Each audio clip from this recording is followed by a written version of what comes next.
What's up, everybody? Welcome to the Ysn Power Hour here on this Friday. It's Friday 13th. Look out. Just figured that one out. And I think it's full moon tonight, too. Stay off the roads. Do not go anywhere. Just hide under your bed sheets because it is Friday the 13th with full moon. And I just figured it out about, 3 o'clock. 3 o'clock. We got a great show for you today. One of my dearest friends in the world, and let alone here at Athletics, is going to join us. We're going to shoot things straight from the heart. Mitch Hart is going to join us. We're going to talk about a lot of different things, but one of the things this time of year, it's on everybody's mind. Yes, I know it's the holidays, but that first of the year's coming, and those New Year's resolutions are right around the corner. We're going to talk to Mitch about how to maybe plan for them, but at the same time, take it easy on yourself mentally and all that stuff. He is the GOAT. He is. I mean, if you're looking to lose weight, to get in shape, to have a better life, I don't know. What's the term now, Mitch? It's better quality of life. Right. Kind of deal. So Mitch is the guy. We're going to introduce you to Mitch here momentarily.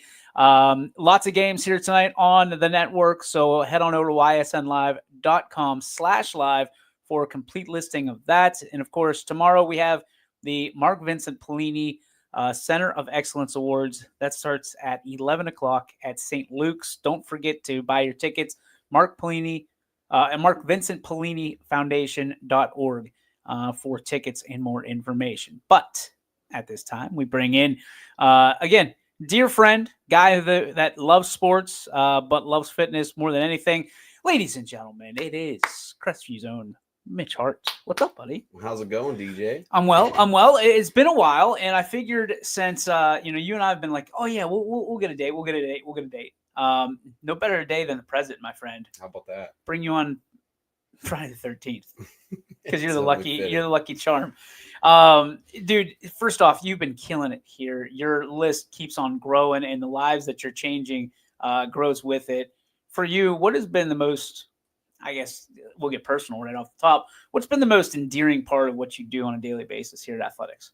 Well, it would be hard to sum that up in one show, but truthfully, like the biggest motivator for my entire career, it's never been any kind of salary or monetary motivation. I'm motivated by watching my guys, girls, my clients get better every day. And that's what keeps me coming back. That's what gets me up in the truck 7 days a week driving in here, because I would do it for free. I mean, it's the best job in the world if you do it right. But it's not easy. I mean, you and I talk about it all the time. I mean, you go stretches of weeks without a day off, and you're driving in from the Newcastle area right here. 4 minutes. Oh, it's incredible. It's incredible. And obviously people know that, in order to drive some jobs that you want to do, you're gonna have to commute. You're gonna have a longer commute than 7 minutes or whatever I have in the truck. But for you, it's worthwhile to get up every day and change people's lives in so many different ways. When people think trainers, they think of somebody that's yelling at them when they're lifting weights. For you, you got involved a long time ago. This has been a passion project for you. It's your livelihood, but also it's something that you take very, very personally. When Right. some people call themselves a trainer, and they're just there because they get to work out and be in a gym 24/7. You are really, you devote yourself to an ideal of making sure that your, what do you call them? The client? Right. I don't know if you had a fancy word for it. Client, athlete, or So you make sure that everything's tailored around them. And it's not just a cookie cutter approach. It's we're going to make sure we get what you want out of it. How challenging is that to come up with? I mean, I know you come up with diet regimens and obviously activities that they do when they're with you, when they're not with you. How challenging is that to sit back and go, okay, my livelihood rests on you changing your life and your strict habits of eating or lifting or being physical? Well, right. I mean, at the end of the day, if they're not seeing results, what incentive do they have to keep coming back to me? So there's a huge, amount of pressure on that. And not only that, but, because I care about the athletes so much, if I feel as though they go through the season and they weren't at their best, I feel an extreme amount of responsibility for that. So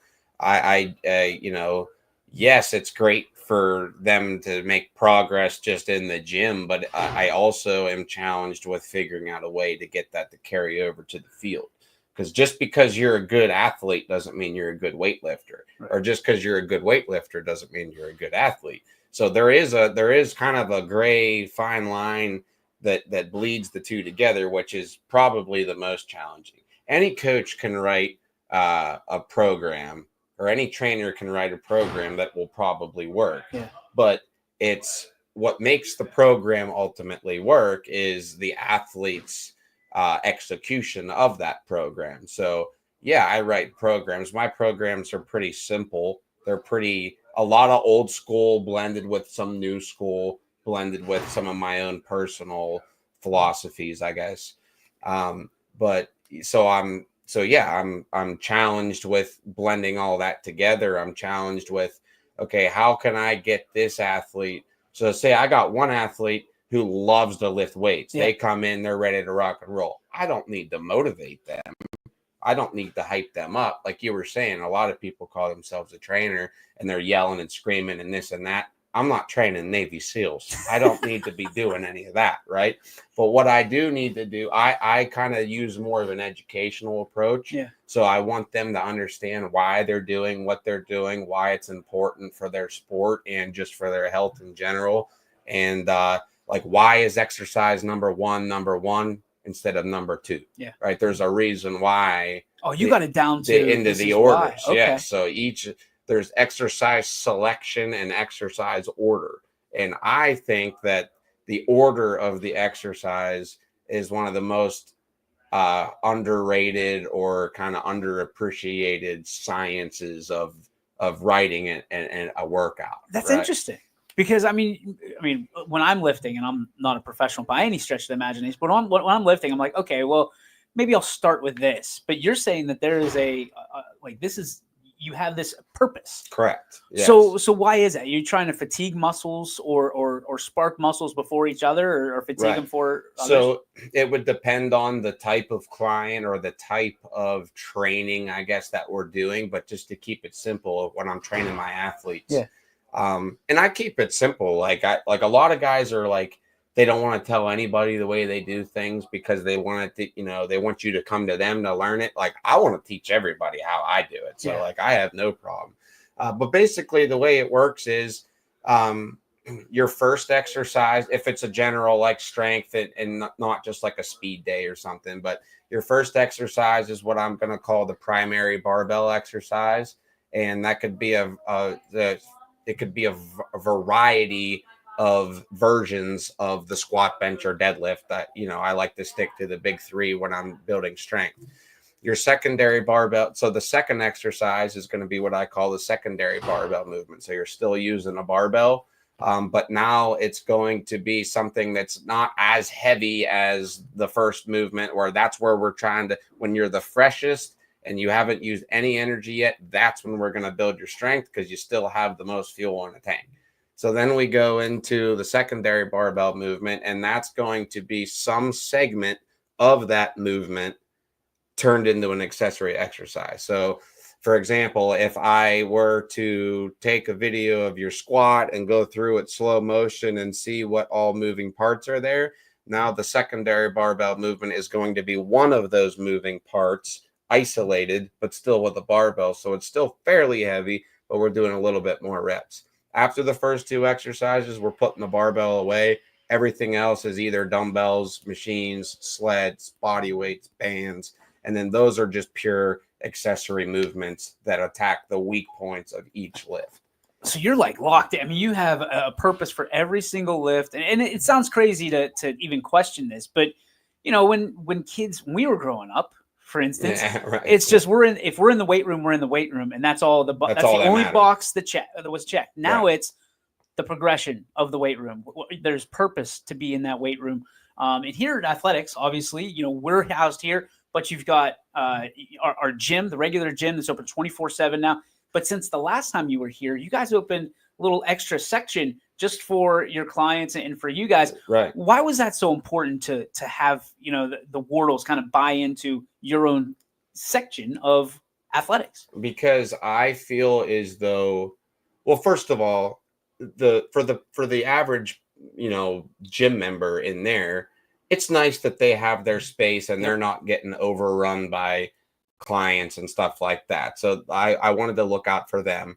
But also, I've always been the type of trainer, again, I care so deeply about my athletes that I want them to they should have their own private, prestigious place. I want their treatment to be, we're rolling the red carpet out for them, and they're going to be treated like royalty from the time they walk in to the time they leave.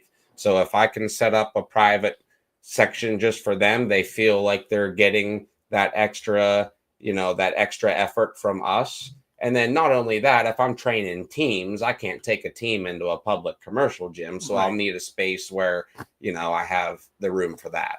And I think what's really interesting is when you look at, mental preparation. When you walk through that door to get to the gym, you've got no time to turn around. You're in that gym. But for your clients, you have to walk past YSN, walk past the gym, walk past the golf simulators, walk over the courts. You have to mentally prepare yourself. You got like 6 stops that you can be like, nope, that's enough. Nope, that's enough. Nope, I'm turning around. But then you guys are there waiting. And you talk about rolling out the red carpet. You guys always have, you, Chris, Alex, always have an excitability to you that when your clients come through, you're proud that they made it, number one. But more proud that they're going to put everything they have into it. And they're going to put their life essentially in your hands. For you, that's got to be a weird feeling. It's one of the things that makes the job the best job in the world is for anybody who's ever been around a Division I college athlete, their work ethic is like nothing you've ever seen. If I were to cut me and you open, you'll see organs and bones. If you cut them open, it's buttons and wires. It's not the same. So because of that, like, listen, if you're going to, first of all, you're going to put the fate of your college and potentially professional sporting career in my hands, and you're going to work as hard as you're working 5, 6, 7 days a week, the least I can do is at least try to match that. At least I can do is put the same kind of work in that you're putting in, because it benefits me too. Like, not that I care if it benefits me at all. Like, all I care about is them getting to where they want to go. That's the only thing. But it does benefit me, of course. Like, people see me training these stallions all the time. Of course, it's going to help me continue to grow. So it's a great relationship if you do it right. You talk about the stallions that you're training. When people look at you and look at what athletics brings to the table, I think sometimes maybe they get a little intimidated because you're trying to train athletes, but that's not all you're training. You're training people just trying to get in better shape, people trying to take themselves to the next level. What's the difference? I mean, you said, you cut you and I open, it's organs and bones, as opposed to buttons and wires. What are some of the differences in how you approach someone who's just lifting to get better shape for their health or well-being, as opposed to someone who's lifting and working out for a purpose to get better at their craft? Right. So training the athlete, like I kind of mentioned earlier, they don't need motivated. 99% of them don't need motivated. You don't have to light a fire to get them to come in and put full effort in. They're going to do it every single day. What the athlete needs is just proper guidance on, because an athlete is their whole career is structured. They always have a coach or somebody saying, do this at this time and do it like so. They're used to waiting around and being told what to do. So they just kind of need some structure to their workouts, and they might need a little bit of coaching on their form and stuff like that. But once you get to the D1 level, they're all pretty good at everything. They're locked in. Yeah. So, but then you when you're training a general population client, a lot of times the reason why they're coming to you as a trainer is because they've gotten to a place in their life where they no longer think they can do it on their own. So there's more of a mental barrier for them. They might need to pay a trainer so that it forces them to go and exercise because they've paid for something. That might be a reason. They might need somebody by their side so that they feel more secure in that environment. Or they might just not know what they're doing. Like most athletes who have been in a weight room their whole athletic career could probably stumble through a half what logical workout. Yeah. But a lot of people who haven't been athletes or haven't been in a weight room their whole life, they go in there and it's like they're learning a new language. Yeah. So, I always say that, we go to school, we learn how to read and write, we go to driver's ed, we learn how to drive, but no one teaches us how to exercise and eat right. So it's not their fault that they don't know how to. Yeah. But that's where I come in. So like there's a lot of differences in approach in terms of coaching style and the language that I use and the intensity that I use. Whereas and then that could also be person to person too. So, but yeah, so those are kind of the main differences. And then you look at the upcoming January 1st, which everybody uses as the New Year's resolution. This is the year 2025 is going to be the best year of my life from a physical standpoint.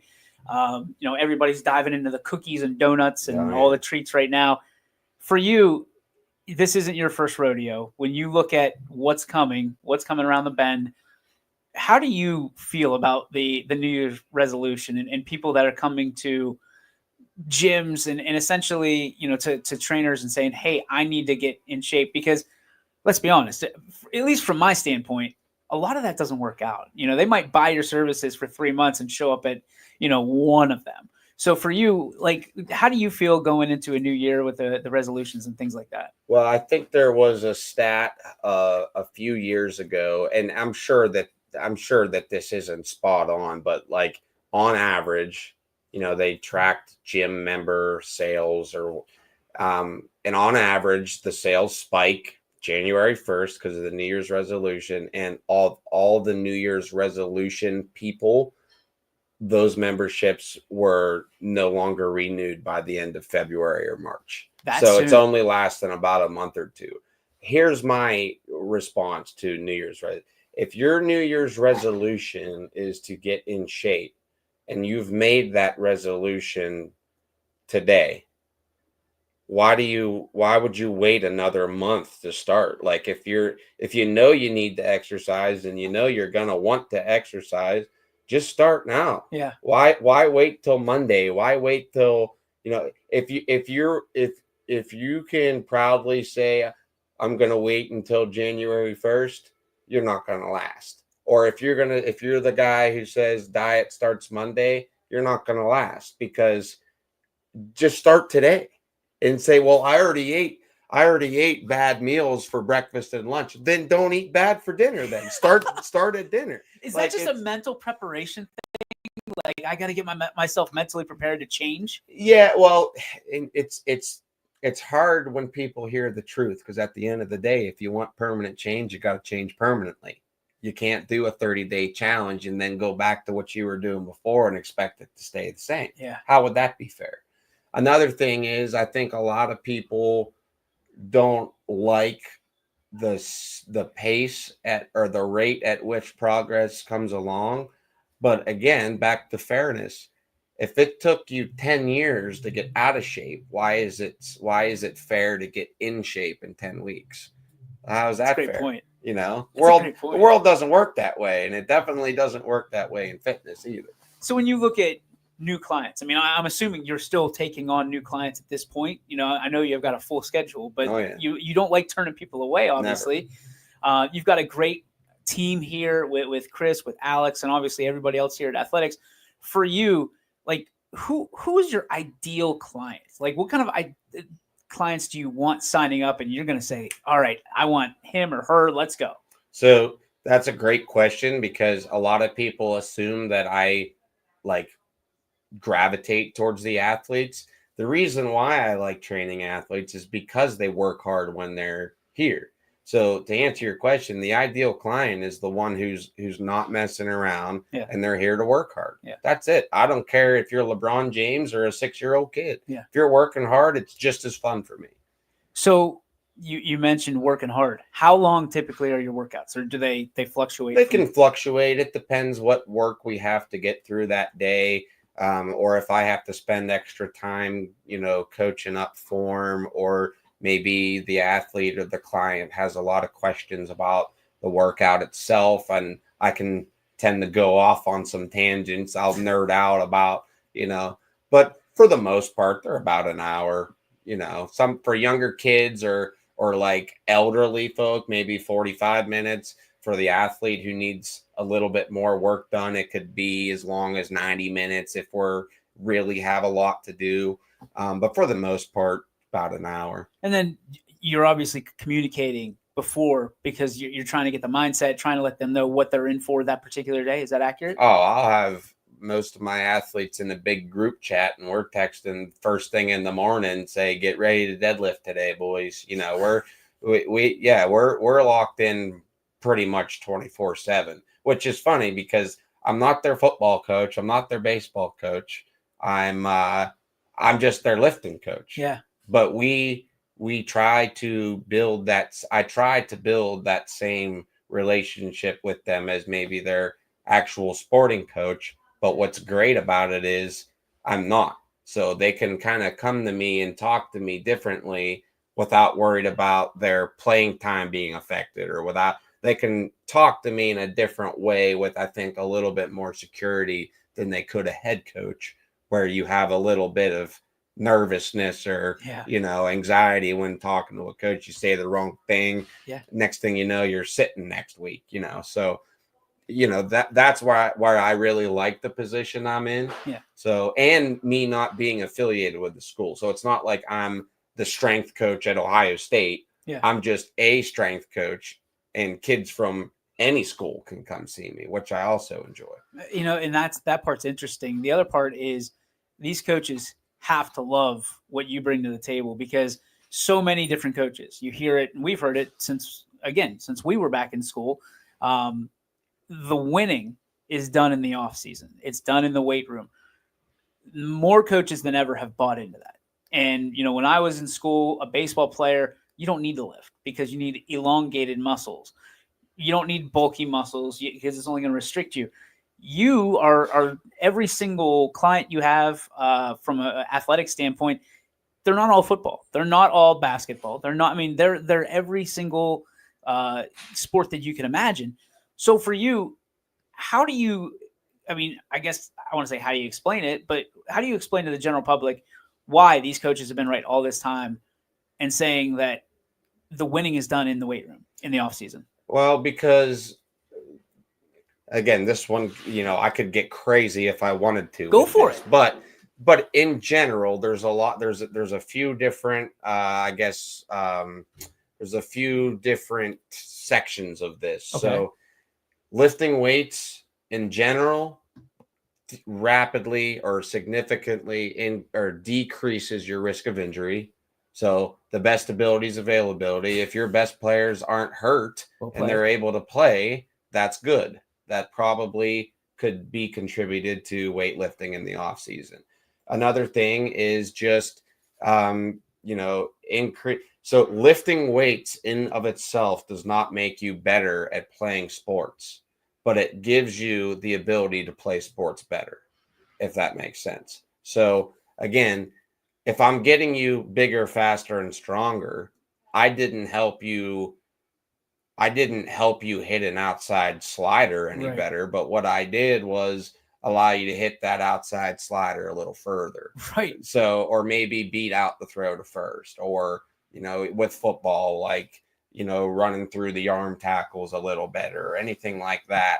So, but then in terms of what you were saying about, because baseball is a perfect example. The old school baseball coach is not typically a fan of weightlifting, or if they are, it's a lot of the functional work, unilateral work, stuff that's like hyper specific. Never baseball. Never bench with a bar. And listen, I'm cool with whatever as long as it works. Yeah. Like, find the exercises you like to do, tweak them the way you need to. I'm cool with it. If you don't want to use a barbell, you don't have to. But one thing I wish that more like sporting coaches knew was that, like, when we're strength training, I'm training the nervous system more than the muscular system. If I'm bodybuilding, I'm training the muscular system. Mhm. That's where you get big and bulky, Yeah. right? Those are two different styles, or those are two different approaches. So the way that I'm thinking more about the athlete's nervous system when I'm writing their programs. And that's, because the nervous system ultimately is what's going to decide if you got it to go again tomorrow or not, Yeah. right?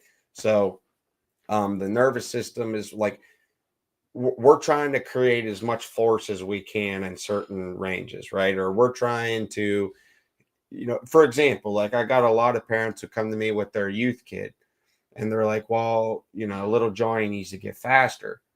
Well, so I want him to do a bunch of speed work. Well, he may not be strong enough to get faster, right? So that's a perfect example of how the nervous system, we didn't make him jacked and make him faster, Yeah. but because the nervous system was stimulated in a way to create, so if we can create more force off each stride, you now cover more stride per, or more distance per stride.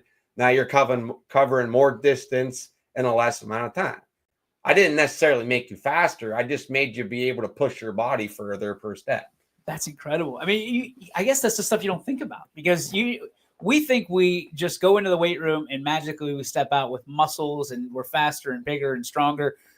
But there's a lot of science behind it. Not just a little bit. There's a lot of science behind it. For you, I mean, when did this become a passion for you? I would say it, it's kind of, to be honest with you, a lot of people assume that I was just always obsessed with it. I really didn't start getting into it until maybe, middle school or something like that. Yeah. So for the people who don't know, I was actually born with a condition called prune belly syndrome, which essentially I was born without abs. I can't do a sit up. I don't have anything that inserts into the front of my pelvis to pull me forward. Really? So because of that, I had a trainer growing up. Yeah. And I, Brian Ranieri at the workout center went up to my mom and said, hey, why don't you bring him in? He was watching me run playing baseball because I think I could, work with him a little bit. And then that kind of sparked a little bit like of a light bulb for me, because I was like, well, this isn't just about fitness. Right. It's not just about physique. It's not just about burning calories. You can use this stuff to change the way your body works. Like I like the saying, it goes, who you are today is not a life sentence. So when I started to learn more about this stuff, and like obviously like any other high school kid, I'd watch all the Arnold videos and the Rocky movies, and that is ultimately what made me want to have muscles one day. Yeah. But at the deeper level, being born with that condition, wanting to be an athlete just like everybody else, I would say like there's got to be a way around this somehow. And turns out the weight room was the way around it. That's a great story. For you, I guess the biggest question parents have nowadays is, when should my son or daughter get involved with lifting, with working out, with trying to make themselves better on the field or whatever playing surface they're on? Is there an answer? Is there a general answer? No, I don't think there's really an answer. I think that everybody's going to be different. Way back in the day, they used to think that youth kids playing or lifting weights would stunt their growth because it would close off the growth plates prematurely. That was the one my mom said. Right. But my response to that would be, is an 8-year-old kid really strong enough to lift enough weight to produce enough force against the bones to close off the growth plates? That's way above. But if they're at recess swinging on the swings and they jump off the top of the swing set and land, that's going to be more stress on their legs and on their hips and on their spine than any squat that I would have them do.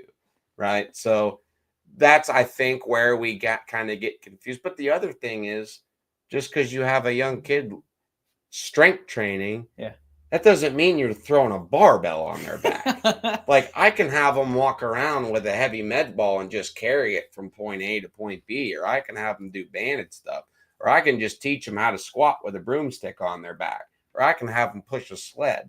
you're not going to see me putting a barbell on an 8-year-old kid's back. Like Right. there are some yeses and nos when it comes to training kids.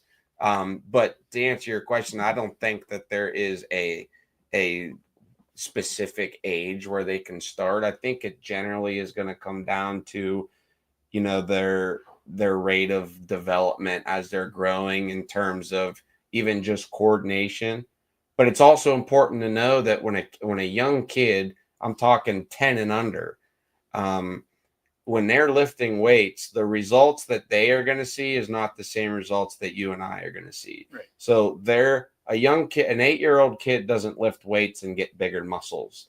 What happens when an 8-year-old kid lifts muscles is it improves what's called motor unit synchronization. So what happens is it gets the nervous system and all the little wires that control the muscles, it gets them in tune with the rest of the body. So now they can learn how to use their body the right way just by pushing against some resistance. So it can help improve that kind of like toddler uncoordinated type of thing you see in T-ball and coach pitch and all that kind of stuff. That's the initial phase, or that's the initial response to weightlifting. Then as they start to get, because they don't have the hormones to start getting a bunch of muscle yet, right? So, and they will get stronger, but the main reason why they got stronger is because now they're using their hamstrings and their glutes together instead of just kind of stumbling through a movement. It's an orchestra. It's an orchestra. The body is a system of levers and pulleys. I love it. Look at you breaking it all down. Mitch, let's do this again. But for people that want to get in touch with you before the end of the year or the first of the year, what's the best way to do that? Find me on Instagram. Mitchell Hart 08 or 08 is my Instagram. That's kind of where I do. You'd be surprised at how much booking I do through that. A lot of athletes. The industry lives on Instagram now. Sure. Whether that's good or bad, I don't know. But the fact is it lives on Instagram now. And most athletes, high school, college, and even middle school and even youth anymore, they're on Instagram. So, and my account's public. I post my entire Instagram is nothing but the videos of my clients and athletes training. So if you're wanting to see what kinds of stuff I do, that's a great way for you to see if it's for you or not. And then you can just message me right on there, or you can feel free to call athletics at the front desk or stop in, and I'm sure I'll be here somewhere. You can come in, track me down if you want. Can somebody just come in and check out one of your workouts? Of course. Okay. Yeah, I would. I'm probably the most unique trainer you'll ever see. I don't really do things by the book, which I'm not saying that's good or bad. I'm just saying, I would have no problem with having an athlete coming in. They're kind of, and maybe they've never had an actual professional trainer before. Yeah. They don't know what they're getting into, and it could sound really intimidating over the phone. Yeah. I'd have them come in and just hang out in the area while there's benches all the way around. They could sit, and it wouldn't even be in our way, and they can just see what it looks like. That's incredible. Mitch Hart, thank you for your time, as always. Shooting straight from the heart. I love it. The new segment here on YSN. Merry Christmas, my friend. You too. Merry Christmas. We'll be back to wrap things up right after this. Quality, customer service, and integrity. Those are the 4 words that have driven our success since 1957 at Joe Dickey Electric. Joe Dickey Electric is one Mahoning Valley landmark business that stays current with the requirements of our customers. Family owned and managed, we are an electrical contractor and energy solutions provider. Every member of our team adds to his or her skill set through ongoing training. Residential, commercial, industrial, automotive, and more. We keep ahead of the needs of our customers with a fleet of more than 50 vehicles and 24/7 emergency service, so you're never left in the dark. Hi, this is Tommy Clem, owner of WRS Insurance Solutions. WRS Insurance Solutions is a local, independent agency that specializes in life, Medicare, long-term care, and disability products. Call us at 330-953-3722 or visit us at wrsinsurancesolutions.com to learn more. Good luck to all the student athletes in the Valley. The feeling when my hands are on the piano, it's become comforting. It's somewhere that I can express myself. I go to Youngstown State University, and my passion is playing music. YSU is allowing me to take what I love and turn it into a career and do it every single day of my life.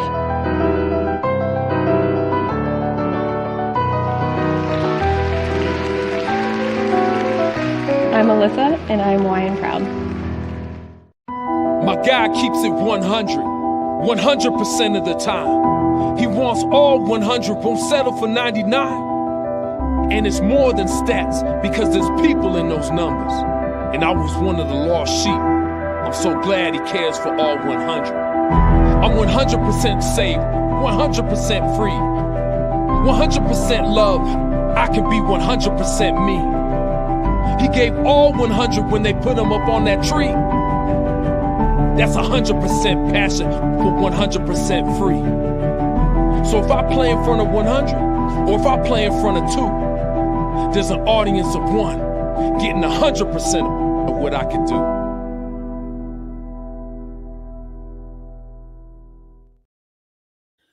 And welcome back to the Ysn Power Hour. DJ Yoakley with you. It's all brought to you thanks to our friends at Toyota of Warren. Thanks to Mitch Hart for sitting down with us. See, that stuff, it's interesting. It breaks up a little bit of what we talk about daily. Obviously, us being here at Athletics, there are so many advantages, and that's just one of them, is to be around guys like Mitch and guys like Chris and guys like Alex, who are changing everybody's really, they're changing plateaus. They're changing, their peaks to be higher, their plateaus to be not as long. And certainly, I think that the biggest thing that I want people to take out of this is don't be intimidated to call one of these trainers, because they're going to get you cracked into shape, and you're going to have somebody that's an advocate for you and not somebody that's just yelling and screaming in your face and saying, 5 more, 5 more, 5. No, these are people who appreciate you and want the best for you, and not just want you to be there for 60 minutes. They want to make the most of what you can do in that 60 minutes. So that way you want to come back, number one. And certainly you want to, you want to change the things that you want changed, and they want to do that for you here at Athletics. Mitch Hart, one of the top human beings, salt of the earth people that you will ever meet in your life. And if you're close to Athletics, or if you're not, make sure that you schedule an appointment, come in, see them. It'll be worth your while. I'm telling you, I don't know that anybody has ever come here and said that it is a waste of their time. So give Mitch a call, check him out on Instagram. Like he said, that's where everything lives. He is the best at what he does. And there's a reason for that, because he's a dork. He's a nerd. He nerds out for all this stuff. So you don't have to. So let's get to the Joe Dickey Electric What's Your Spark, presented by Joe Dickey Electric. They are everything electrical, and you can visit them on the web at dickieelectric.com.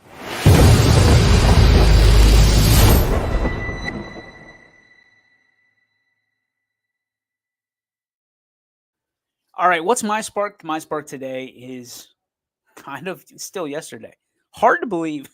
Unless I got to take a hit of water here. Hard to believe I went 30 minutes yesterday with no audio. And I checked 3 times today before we went on. I didn't want to screw Mitch up. There's no way. But what you missed in that 30 minutes, and we're not going to go 30 minutes on this. We've got 20 minutes to go, but we're not even going to use that. What we're going to get here in the spark today is that it boils down, what we do here at YSN boils down to manpower, and something that we have had for a long time, really since we created the company, was we had X amount of people, we had X amount of schools. Now, we're not stupid, we're not deaf, blind, or dumb. We hear, see, and understand everything that people are saying about us, about why, we're not the way we used to be. But what I can tell you is this, and again, I explained this yesterday to absolutely no one. So in football season, football is one night a week, maybe 2, maybe 3 at different points in the year. For those football games, do we have a multitude of people to choose from? Yes. Almost in excess, to be honest with you. That's how we can get 40 plus games on every Friday night. But the issue that people don't understand is it's simple math. So we do a lot of volleyball games because we can do volleyball during the week and then football on Friday and Saturday, whatever it may be. Then you go to the winter season. And what you'll find is, number one, not everybody is as interested in basketball or wrestling as they were in football. Football is what I can't stand saying, but I have to say it. Football is America's favorite sport. And people like talking about football. Football is something that you can generally talk about to anybody and have a conversation. The other thing is that basketball happens 4 to 5 times a week. So if every school has 2 teams, boys and girls, right? So one team for each gender, and they have 2 to 3 games a week. That's 5 games, 4 to 5 games a week. And what I can tell you is the challenge is not only keeping on budget from a YSN standpoint, whenever you've got games that are 4 to 5 days a week, but also making sure that we're allowed and permitted to go to away sites, making sure that there are people available and that want to do 4 to 5 games a week, which I can tell you that's absolutely not the case. Some cases we have parents that want to do this and the only team they want to follow is the team that their son or daughter's on. That's awesome. That's great. We love that. Some cases are I only can do Fridays. Some cases I can only do Wednesdays. There's a lot of things that go into this. Why am I saying this? Because we're receiving a lot of interesting, I guess is the best way to put it, critiques on who we cover, when we cover them, why we cover them. What I'm going to tell you is what I told them. We're doing the absolute best we can. And we're always looking for announcers. We're always looking for people that want to work at YSN or want to volunteer their time. We're willing to pay you, but certainly understand in different scenarios, whatever. We just want your hand in the pile. So I've always been told since I was a little boy that if you've got a problem, you better have a wagon full of solutions coming right behind it. And that's kind of why this exists, is I felt there was a problem in the sports category of athletes and student athletes and just terrible coverage. Let's be honest, terrible coverage. What makes me smile about all of this during my spark, which I don't know if it's a good spark or a bad spark, positive or negative spark, is that the end of the day, it boils down to this. We are a necessary evil for most of you, right? And I hope you understand that if YSN didn't exist in 2017, namely 2020, and especially here in 2024, you wouldn't have the ability to watch these games. Most of you don't understand how to get to Huddle TV. Most of you don't understand what it takes to put on a stream. And that's okay. That's not your job. That's mine. But what I'm going to tell you is we saved the regional sports industry here on a local level. And I'm not going to sit here and fluff my cape or sit here and pretend that I'm Superman or I saved you from everything. But we saved sports and sports media because there was one game in town, and from a entrepreneurial standpoint, that's called a monopoly, and they were just calling shots. We changed it. We evened the playing field. We've interviewed more kids than I'm just gonna throw it out there. We've interviewed more kids, student athletes, and coaches in our 8 years, 7 years, whatever it is, than they've had in nearly 100. I'm just going to throw it out there. And with the accuracy be damned, but I'm going to tell you that you're going to know those kids better than you ever would with a 30-second soundbite. There's no doubt in my mind. We're asking kids about heroes, theirs. We're asking kids about what it's like to become a role model in their community. We're giving these student athletes, coaches, a heroic sense of belonging in their own communities. There's no doubt about it. And I'm not going to sit here and pretend like I'm not going to hear critiques and have critics, because anything you do that's worth having, you're always going to have critics. And I'm not complaining. What I'm going to tell you is I'm here for it. We're not going anywhere. We've got a great team full of great people who want to not just impact lives, but we want to change them forever. That's why you have a Mitch Hart on. He's not here. He's not here just to hang out. He's not here kicking his feet up at the desk for 8 hours a day. He's here making an impact. And most of the kids and student athletes that he's affecting are on this network. As a matter of fact, he's on his way to Heartland right now to make sure their programs are next level. While we're not going to be complacent here at YSN, I'm certainly not going to let somebody tell me that we haven't done incredible things.